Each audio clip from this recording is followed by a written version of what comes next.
19 oldest black R&B legends who are still alive today. We relentlessly applaud the powerhouse vocals and the forgiving spotlight, but have you ever dared to look past the golden illusion? Beyond the dazzling stage lights, legends who once serenaded presidents now count pennies. Icons who conquered the Grammys are left gasping for air, suffocated by an invisible enemy. What you are about to witness is not merely tabloid fodder, but the raw agony of shattered souls crushed by the systemic blade. This is not music, this is a bleeding heart. Watch until the end. Maxine Brown. Look closely at the frayed edges of a crumpled, tear-stained letter clutched by an elderly woman in a desolate Brooklyn nursing home in 1993. The faded ink, written by an ex-convict named Reggie, reads, "You are the reason I think I deserve to live." That singular piece of paper is the only physical evidence that this fragile woman, dismissed by her own daughter as paranoid, was once the hidden heartbeat of the 1960s R&B scene. While the dazzling stage lights favored the bubbly, upbeat image of artists like the Shirelles, Maxine harbored a voice that bled. She penned profound, haunting ballads laced with domestic abuse and depression, harsh realities that the music industry deemed unacceptable for a black woman to sing. Her refusal to smile through the pain was swiftly met with an invisible punishment. In 1965, when a powerful Chicago show director demanded she wear more revealing outfits to appease the market, Maxine firmly said no. That single no triggered her sudden drop. The illusion shattered instantly. She lost a lucrative 3-year recording contract and was permanently branded a troublemaker. The industry's invisible walls closed in, replacing the forgiving spotlight with the dusty shadows of side stages and empty church halls. For over 3 decades, her raw agony was silenced, treated as a merciless foe by executives who wanted a disposable entertainment product, not a breathing, suffering soul. Her tragedy wasn't a loud explosion. It was a slow wasting away of a legendary career, deliberately buried alive by systemic censorship and racial prejudices. When a secretly recorded tape of her whispering old melodies in the nursing home courtyard went viral in 2020, the Smithsonian finally offered her a grand stage. But Maxine, hardened by fame's crushing pressure, flatly rejected their belated apology. The cold, forensic truth remains. Society rarely tolerates the unvarnished pain of a black woman until it can be safely packaged as nostalgia. A silencing of a female voice is tragic, but imagine the chilling terror when a man's silence is purchased with the literal blood of a fallen legend. William Bell. The ruthless machinery of the 1960s music industry did not build an empire on talent alone. It was constructed on the broken backs and stolen royalties of black artists. In the towering halls of Stax Records, where icons were minted, William Bell was the powerhouse voice behind the scenes, penning tracks that echoed the unfillable void of displaced souls. But this industry is a silent predator. It demanded more than just his silky, melancholic voice. It demanded his integrity. In 1967, behind the dazzling stage lights, the systemic blade dropped. During a closed-door meeting, executives slid an international distribution contract across the table. The catch: he had to erase his co-writers' names to consolidate corporate ownership. It was a survival strategy for the label, but an earth-shattering secret of exploitation. William looked the bosses in the eye and refused to sell his soul. That single act of defiance triggered the sudden drop. He was immediately blacklisted, subjected to an invisible punishment of zero promotion, and systematically erased from the charts. The machine devoured him. Years later, a leaked 2011 interview revealed the raw agony behind his disappearance. William had kept the original, unaltered contract, a document bearing the literal bloody handprint of Otis Redding, forced to sign moments before his tragic death. Today at 80, William sits in a self-made basement studio in Atlanta, recording unreleased ballads of scandalous betrayal. He is a ghost trapped in the machine, singing only for the dead. The industry will drain your blood to paint its golden illusion, leaving behind a stern warning. Fame is not a crown but a death sentence disguised as applause. Down in the suffocating depths of a forgotten basement, a man preserves the echoes of the dead, yet out on the freezing, unforgiving streets of Detroit, a woman's survival depends entirely on the screams of the living. Betty Lavette. I was standing in the freezing parking lot of a Detroit flea market in the late 1980s when I first heard it, a sound like a wounded animal, a raw agony cutting straight through the bitter wind.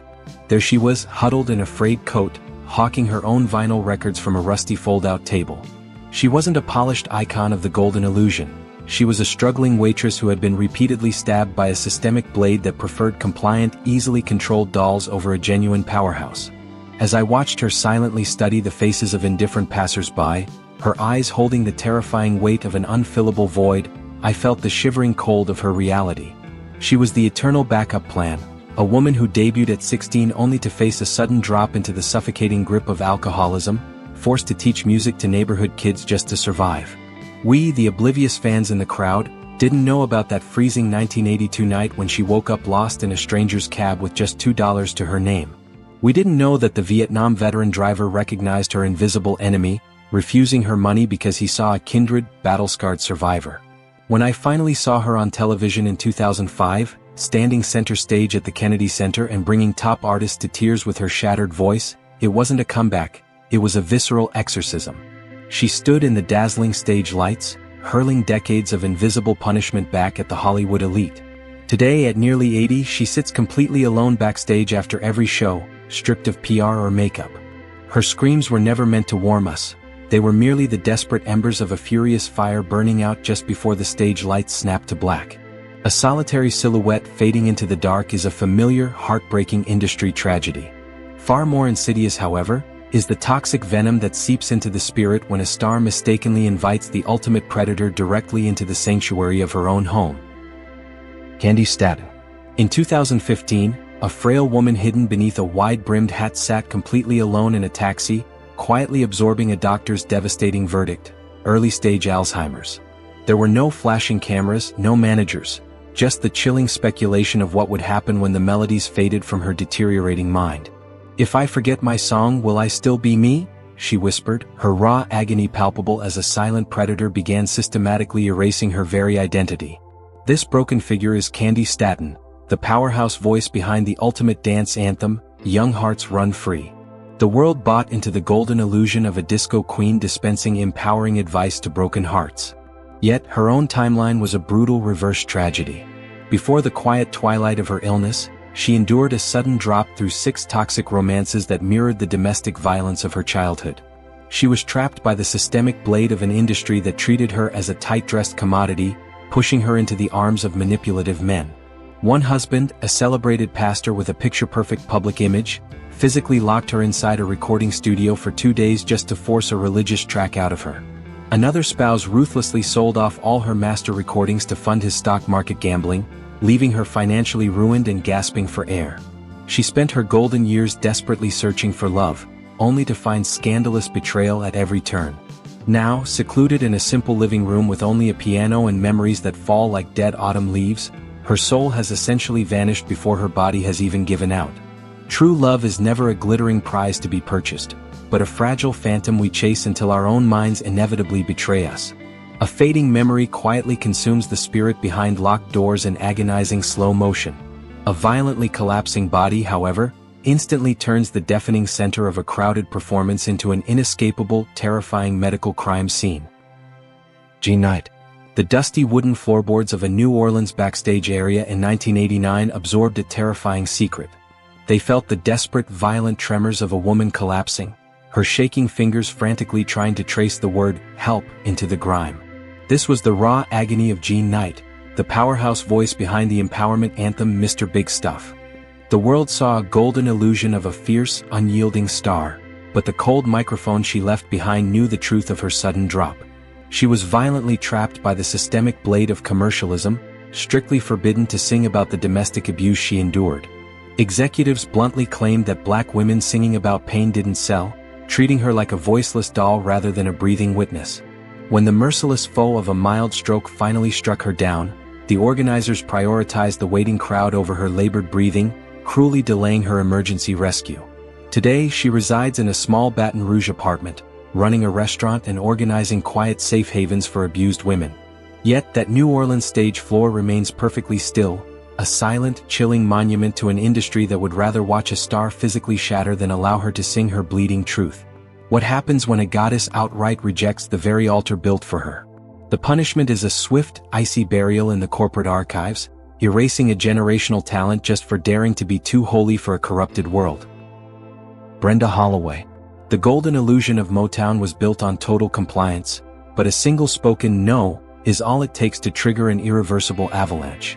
In a secret file buried deep within the label's corporate archives lies the exact moment Brenda's destiny irrevocably fractured. Handpicked by Berry Gordy to be a dazzling powerhouse, she possessed a fragile beauty and a mesmerizing voice that whispered the sorrow of an entire nation. Yet, when offered a guaranteed, chart-topping hit, a steamy love song penned by Marvin Gaye, she made one fateful choice. She politely declined. "I don't want to be stereotyped as a sexy voice," she stated, preferring to sing about God and raw agony instead. That single ripple of defiance brought the sudden drop. The systemic blade swung down immediately. Her lucrative contract was frozen, tours were abruptly cancelled, and she was ruthlessly replaced by younger, more malleable faces. The industry became an invisible enemy, burying her alive behind invisible walls. By 1970, executives finally found her teaching free music lessons in a small Pasadena church, but she refused their hollow invitations to return, declaring she no longer believed in the stage.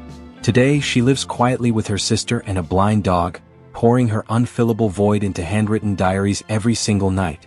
A single refusal mutated into a merciless foe, leaving a haunting warning about the extreme fragility of a sincere life. While a saintly goddess willingly walks away from her oppressive temple, a rightful royal heir finds herself silently locked inside a suffocating empty castle of her own creation. Carla Thomas.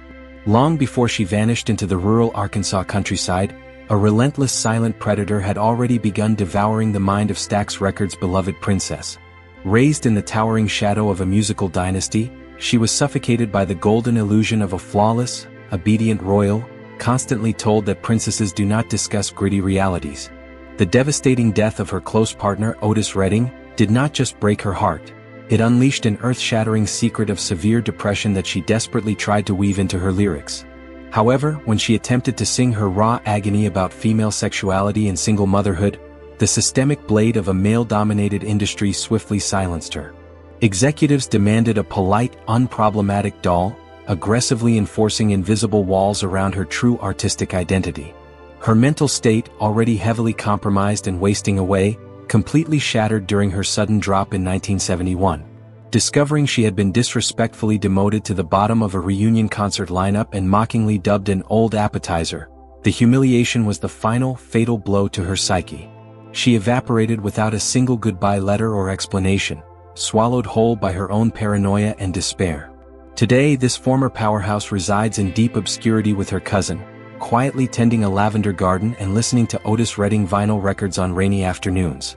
She once confessed to a charity worker that she is now merely a gatekeeper of memories. Her tragedy wasn't a physical accident, but a slow psychological strangulation by an industry that demanded utter perfection. Ultimately, the vibrant, rebellious soul of the princess perished in that suffocating boardroom decades before the woman herself retreated into the shadows.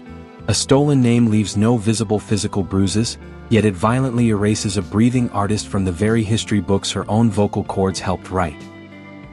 Ruby Andrews. Hollywood operates as a ruthless slaughterhouse, weighing a black woman's worth purely by her bone structure while discarding the soul beneath. Ruby was a disposable pawn in this sickening game. Despite delivering the heart-wrenching hit Casanova, the systemic blade of the industry struck her down. Executives determined she lacked a marketable face, coldly declaring they didn't want a real Ruby. The golden illusion of her dream was annihilated from the inside. In 1974, she suffered a devastating sudden drop when her own lover and manager committed a scandalous betrayal, secretly selling her recording rights and erasing her name from her own tracks. Plunged into an unfillable void, her raw agony forced her to vanish. Stripped of her identity, she retreated behind invisible walls, living incognito in a monastery for 2 decades to teach disabled children. Today, she sits quietly in a Chicago park knitting scarves, a forgotten powerhouse humming tunes of a stolen life. The industry will extract your talent, erase your identity, and leave a chilling warning that fame's ultimate price is your very existence. To surgically remove a woman's name from a vinyl sleeve is an intimate theft. To mandate the bleaching of a woman's skin as a prerequisite for holding a microphone exposes an entirely different, terrifyingly institutional venom. Mabel John. She holds the ultimate untouchable record, the very first female solo artist ever signed to the legendary Motown empire. Berry Gordy handpicked her to be the Ella Fitzgerald of the new century, placing her at the absolute pinnacle of the golden illusion long before Diana Ross even became a household name. But what is the true value of being the first when history deliberately crosses out your entire chapter? Her sudden drop from this monumental peak was swift and brutal. Possessing a thick, sharp blues voice overflowing with accumulated pain, she was deemed too real for the pristine, commercialized vision of the label. The systemic blade demanded she conform to a manufactured modern femininity. She was ordered to lose weight, act gentler, and most horrifically, bleach her dark skin. She defiantly refused, proudly declaring she wouldn't change her skin color just to be allowed to sing. Her reward for this bravery was an earth-shattering secret that she carried until she was nearly 70, a devastating 15-year industry ban. She was locked behind invisible walls because she knew too many scandalous betrayals of the elite, who stole from whom, who pushed whom off a cliff. The raw agony of being completely erased from the empire she helped inaugurate forced her into the shadows. Today she preaches as a pastor in Los Angeles, guiding abused women and occasionally singing old blues to the quiet pews. When a towering pioneer is reduced to a ghost by an industry terrified of her truth, one must ask, what is the actual worth of a legacy if it demands the complete annihilation of your soul? A booming, bluesy vocal cord vibrating through an empty chapel softly echoes the tragedy of a stolen career. Yet, when an eccentric genius deliberately channels the chaotic noise of political rebellion, the establishment responds by permanently cutting his microphone wire. Swamp Dogg. Let us measure the cost of rebellion through cold mathematics. Dozens of R&B hits written for other stars created a golden illusion of acceptance. One 1970s album, Total Destruction to Your Mind, heavily loaded with anti-war lyrics. 0 stations willing to play it, labeling his political truth a mental drug. This staggering ratio triggered his sudden drop. The systemic blade enforces an absolute, invisible punishment. Exiled behind invisible walls to a solitary Louisiana swamp cabin, he endured decades of isolation. Every day he followed a fatal routine, wearing a wizard's robe, recording brilliant music and meticulously destroying the tapes himself. It took until age 70 for an indie festival to invite him back. Stepping into the dazzling stage lights, his reaction to their applause was a chilling speculation on hypocrisy. You didn't listen to me from the beginning. It's too late now. Today his existence equals profound emptiness. 0 wives, 0 children, 0 televisions. His raw agony became a bizarre survival strategy, proving that sheer madness is the only equation keeping a marginalized soul intact. A self-imposed exile in a murky swamp preserves a defiant spirit. Conversely, standing directly beneath a rapidly dimming disco ball can completely disintegrate a woman's reality in a matter of seconds. Thelma Houston. Today, inside a dimly lit California apartment, an elderly woman in high heels dances completely alone, her solitary reflection bouncing off dozens of wall mirrors. She carefully turns off her phones and presses play on an ancient cassette tape just to hear the youthful, soaring voice she once possessed. This quiet, almost ghostly existence is the chilling aftermath of a sudden drop that violently ended her reign as a glittering disco goddess. Before this raw agony of isolation, she was the powerhouse behind the monumental anthem, "Don't Leave Me This Way," bathed in the forgiving spotlight of the late 1970s. But the golden illusion was merely a trap set by a deeply prejudiced industry. The systemic blade swung mercilessly when executives forced her to sign a humiliating contract banning her from wearing colorful dresses, absurdly claiming her vibrancy caused visual confusion for white audiences. She wasn't just fading, she was subjected to an invisible punishment, quickly labeled a one-hit wonder, and ruthlessly cast aside for younger, whiter stars. The definitive shattering of her career occurred during a 1982 Las Vegas show, when a drunk white patron publicly humiliated her on stage, shouting she was too old. Retreating to her dressing room in tears, she smeared red lipstick across the mirror, writing, "If they leave me, I will not leave music."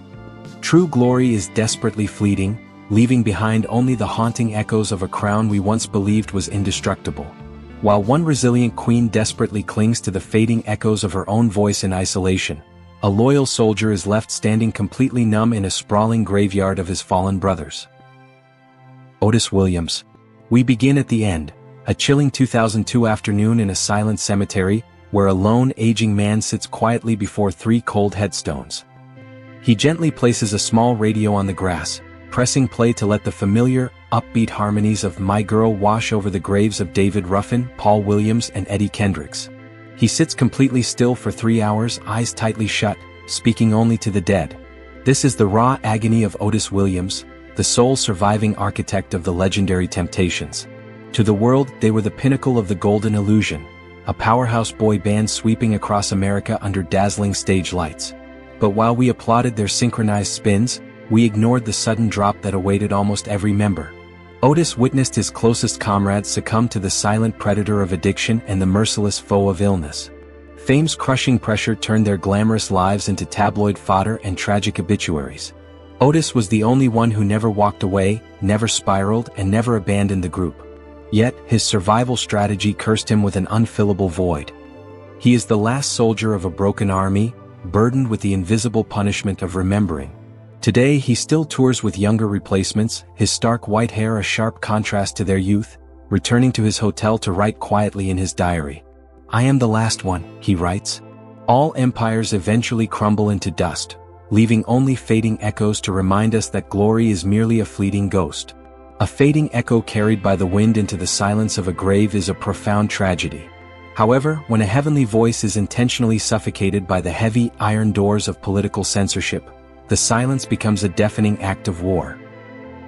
Mavis Staples. At the zenith of the civil rights movement, she was an undeniable icon, standing beside Martin Luther King Jr., her powerhouse vocals leading massive protesting crowds. She was hailed as the voice of God, basking in the golden illusion of a righteous victory. But the contrast between her monumental cultural peak and her sudden drop is devastating. In 1973, a TV director demanded she cut lyrics mentioning black freedom to appease prejudiced sponsors. When she fiercely refused, the systemic blade struck.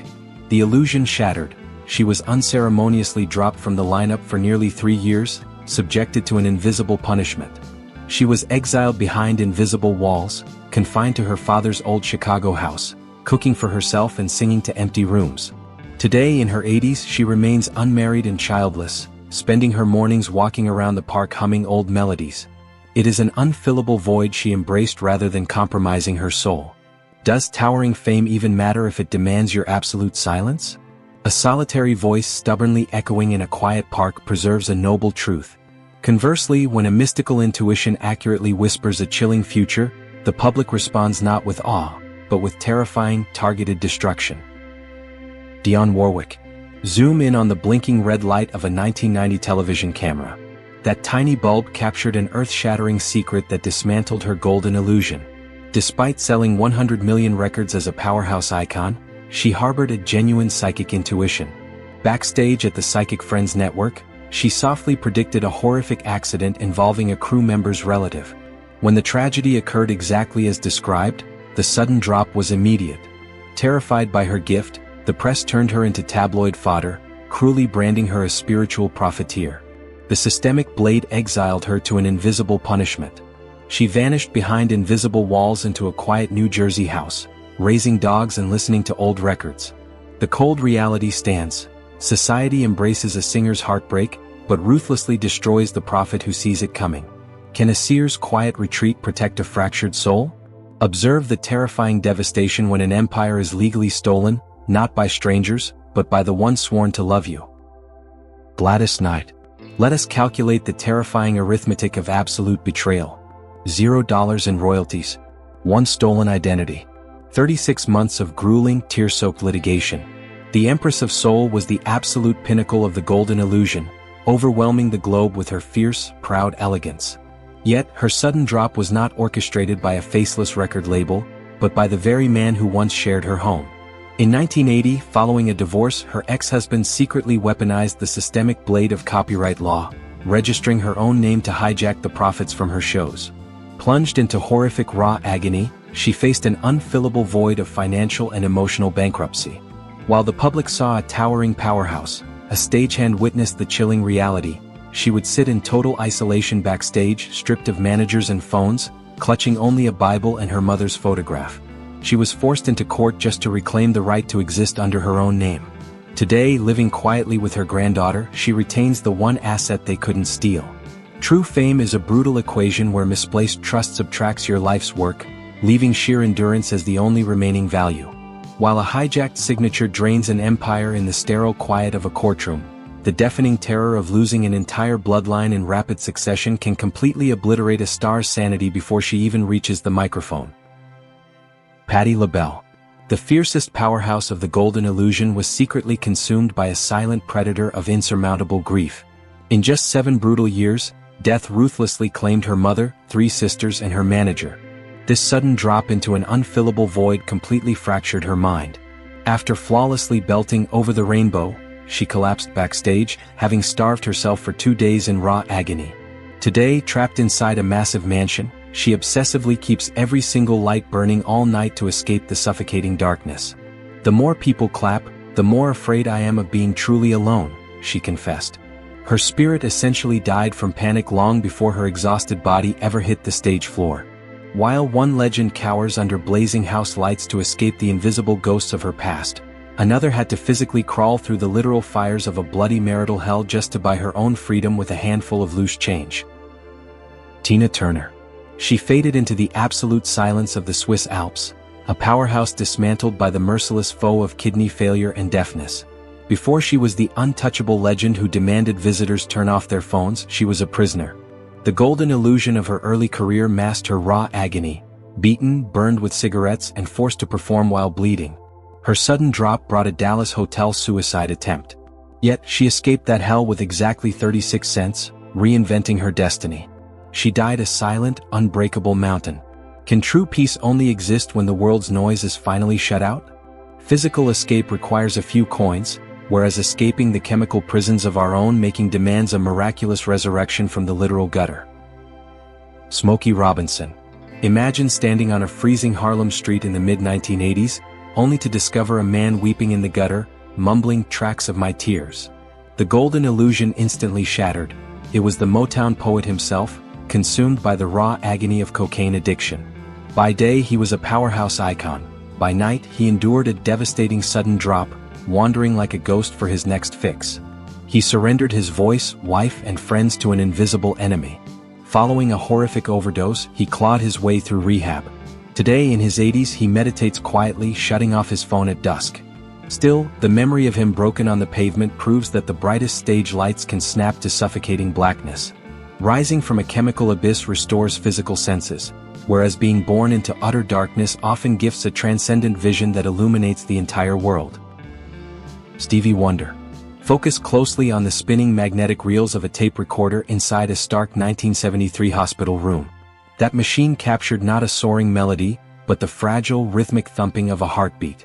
Born completely blind and initially dismissed as a burden, he defied the odds to become an untouchable Motown powerhouse. Yet, a catastrophic car crash brought his sudden drop, plunging him into a terrifying coma and permanently stealing his sense of smell. Escaping the merciless foe of death, he anchored himself to that recording of his own pulse to confirm he was still alive. Today, retreating from the industry's unfillable void, he spends his time in Ghana meditating, writing music and raising orphans.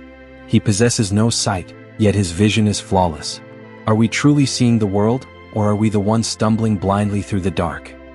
We meticulously construct grand shrines to honor the dead, yet turn a completely blind eye to the living legends who are silently gasping for air. It is time to honor these powerhouses while they can still feel the warmth of our respect, not just when they become tragic tabloid fodder.